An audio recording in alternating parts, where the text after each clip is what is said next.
ఎలా అనిపిస్తుంది సార్ ఇది? మాకే తెలియట్లేదండి అది అంత క్రేజ్ ఎంత అది చాలా అదృష్టం భగవంతుడి దయ. నిజంగా చెప్పాలంటే ఈ సినిమా పైన మీ ఎఫర్ట్ చాలా ఎక్కువ ఉంది, మీ సహనం ఎక్కువ ఉంది. ఎందుకంటే ఎప్పుడు చాలా టైం నుంచి చూస్తున్నారు. ఫ్యాన్స్కి ఎప్పుడు చూసినా ఎక్కడ పవన్ గారు ఎక్కడ పోయినా ఫస్ట్ తలిచేది ఓజీ ఓజీ అనే. మీకు ఎలా అనిపించేది సార్ అది? చాలా ఆనందంగా ఉందండి నిజంగా.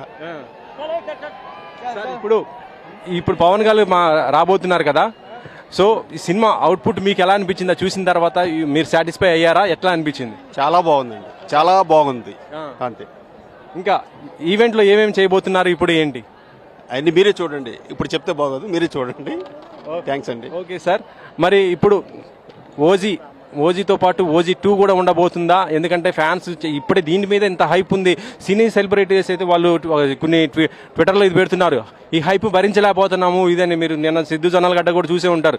వాళ్ళు చెప్తున్న దాన్ని బట్టి చూస్తుంటే సినీ సెలబ్రిటీస్ అందరూ కూడా చాలా ఎగ్జైట్గా ఎదురు చూస్తున్న పరిస్థితి ఉంది. కాబట్టి అది ఇప్పుడప్పుడే ఏం చెప్పండి, సస్పెన్స్ అంటే మేము సస్పెన్స్ అంటూ నవ్వుతున్నారంటే మేము OG2 ఉందనే అనుకోవాల్సి వస్తుంది. అది ఇప్పుడేమి లేదు, తెలియదండి ఇంకా. సార్ ఇంకొకటి విషయం ఏంటంటే అఖిరానందం కూడా దీంట్లో చేశారు అనేది ఒక పాట. అదేమి లేదండి, అంత అది ఏమీ లేదండి, ఎవ్వరూ లేరండి. Only one Pawan Kalyan sir ఉన్నారు అంతే. ఇది ప్రభాస్ గారు కూడా ఏదో ఈవెంట్ ఏదో ఏమీ లేదండి, అన్ని రూమర్స్ అండి, ఏమీ లేవండి.